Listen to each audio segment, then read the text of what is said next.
What's going on, everyone? So today's video I'm going to be talking about beating Pendulum magicians, because for whatever reason I checked my beating series and I have not done a video on how to beat the Pendulum magician deck. So in this video I'm going to give you guys 10 cards to help for you guys for that matchup, because ultimately right now with the release of Heavy Metal Foes Electrum, allowing that card to get that deck to get more consistency, the deck is going to shoot up and match power, like match the power of spirals pretty much. But before we get to the actual video, I'm going to ask everyone to hit that like button to help support the channel and keep this ball rolling. Today's video goal is 200 likes. Alright guys, so let's get into it. Like I always tell you guys, without further ado, let's begin. So I'm going to start off with straight into the video. My 10th card to help you for beating Pendulum Magicians is Droll and Lockbird. Now, as you guys already know, Pendulum Magicians is a deck that does a lot of searching via things like their Skull Acrobat Joker, that has that one pendulum card to search another pendulum card. The whole entire deck searches. So off of the first search, if you Droll and Lockbird them, you're gonna put them in a very crappy situation, because they're pretty much gonna shut their deck off to help stop their combo pieces with things like Wavering Eyes and etc. On the same tip, you guys can obviously use Ash Blossom, but that card is expensive. Anybody got no money to waste on Ash Blossoms. If you got them, obviously run them. If you don't worry about it. But yeah, man, Droll and Lockbird right now, in my personal opinion, is one of the best cards you guys can use for this matchup, because it's just that powerful. So yeah, man, if you guys have a hard time or you scared of Pendulum Magicians, definitely side deck and or main deck Droll and Lockbird. Me personally, I plan on main decking them for regionals this week. Number 9, Solemn Strike and or Solemn Warning. Now, this is more for when you're going first against that matchup. And no matter what deck you're playing, having strikes and warnings can be good, because when they go for a pendulum summon and they try to summon out a big push to the field, one strike, all that crap going to the graveyard and they cannot get their field back, which is pretty good.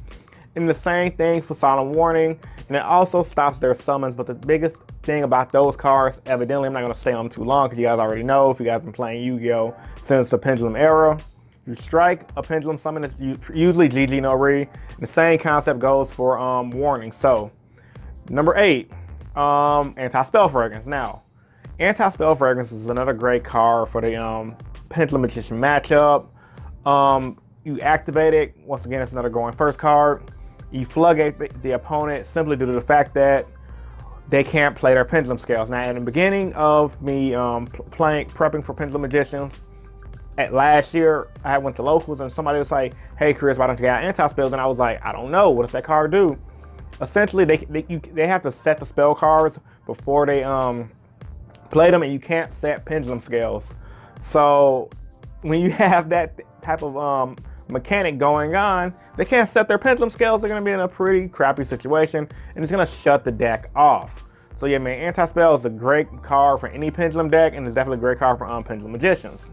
Number 7, Ghost Ogre and Snow Rabbit. Now, just like Ash Blossom and Joyous Spring, Ghost Ogre is here to stay for this matchup as well. You mainly want to save it for the Pendulum Graph cards. Use it a spell card, because if you Ghost Ogre the scales, is not going to do much. But if you Ghost Ogre that spell card, it's going to be really good, because it's going to stop their deck and shut them off for the turn. I've done it at locals 2 weeks ago and it worked. So yeah, man, Ghost Ogre is very powerful for this matchup, because if you hit that spell card, it's going to slow them down, put the deck in a tight position. I mean, of course, you can Ghost Ogre the scale at a specific time to get you to win, but you just got to save it for the right moment. Number 6, Typhoon. A great card for all pendulum decks. If you go, your opponent goes first, they try to set up a pendulum field with the scales, you can blow up one of their scales. Now granted, just like Ghost Ogre, it's not going to automatically win you the game, but you can also save it for the Pendulum Graph card. So if you do Ghost Ogre a scale, you can Typhoon the Pendulum Graph. It's put them in a pretty sticky situation. So with that being said, Typhoon's a very solid card for this matchup, and I would hope everyone would have it if they can fit it in their side deck and if they're scared of this deck. Number 5, Cosmic Cyclone. Now, Cosmic Cyclone's card I really could care less about personally, maybe because I'm playing heroes, who knows. But Cosmic Cyclone is very simple. You pay 1,000, banish the spell or trap, you banish the scales, the Poison Fang Magicians, and etc., allowing the opponent to not get their graveyard effects and their destroyed effects, because even if you get rid of the cards, once they're destroyed, they trigger. So by Cosmic Cyclone automatically banishing everything, it allows you to just bypass everything their opponent was trying to plan. Very simple, easy card to side, nothing more to be said about that. Number 4, Evenly Matched. Now, another money card like Ghost Ogre, so if you got it, it's definitely worth siding for this matchup. Reason being, evenly matched, if your opponent has more cards than you can banish the entire board, which is really solid because imagine somebody just setting up a huge pendulum board against you, passing, you don't do much, you pass, they try to attack for game, you evenly match, get Shrek, son. Like, it's horrible watching that happen to the opponent because they're just gonna look at you with the eye face and be like, bruh, just got evenly matched.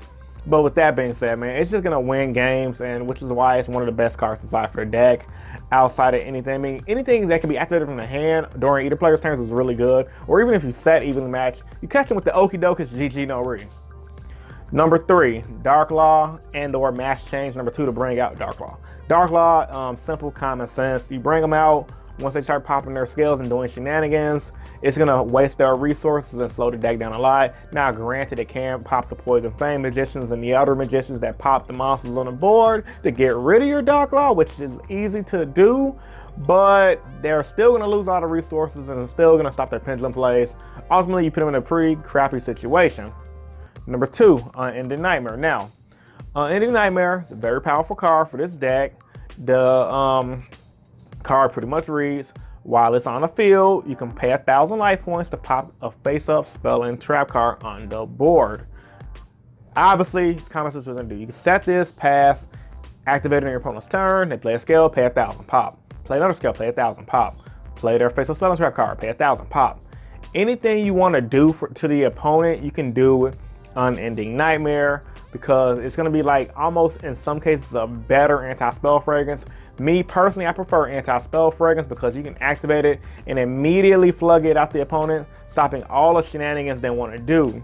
So overall, Unending Nightmare is a very solid card for this matchup once again, and I had to have it as list number 2 because it's very powerful and it's very destructive in a way because this popping stuff is just pretty crazy. And the last card I want to talk about is Spell Shattering Arrow. Now, this card is really great because you activate it, destroys all face-up spell and trap cards on the field, and burn your opponent for 400 for each card destroyed. That's pretty solid. I mean, think about it. They have their entire board set up. They pass.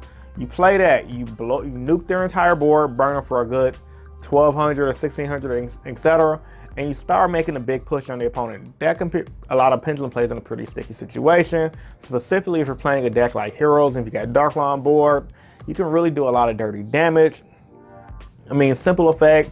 There's nothing more to be said about it. It had to be on this list because it's definitely one of the better ways to get rid of scales. Yeah, so that's all I want to talk about that. So yeah, man, Pendulum Magicians, like I said in the beginning of the video, it's just a really solid deck and what it does. Spam it to the field, making big crazy boards is crazy. I do have a video explaining the deck in detail. You guys can click right here to check out that video. But yeah, man, as a recap, let's talk about Spell Shattering Arrow. I mentioned Unending Nightmare, Dark Law, Evenly Matched, Cosmic Cyclone, Typhoon, Ghost Ogre, Anti-Spell Fragrance, Strike, and Droll Lightbird. Post your guys' ways on how you guys beat this deck in the comment section down below. And as I always tell you guys, if you're a new viewer to the channel, I'd love for you to subscribe for more competitive Yu-Gi-Oh content. I'm uploading a solid 3 videos a week, and I might amp it up enough depending on if I get some good video ideas and or whenever Konami give us this crazy ban list. So yeah, man, this is Innovation YGO, and I'm signing out, man. Peace and stay innovative. Deuces. What, y'all thought the video was over? Oh no, we got a whole nother extra minute to kill, my friend. And this time I'm gonna kill it with a little bit of wine in my system and give y'all my honest opinion about this thing that's been bothering the Yu-Gi-Oh community. One of the things that's been bothering me has been people complaining about not getting a freaking ban list.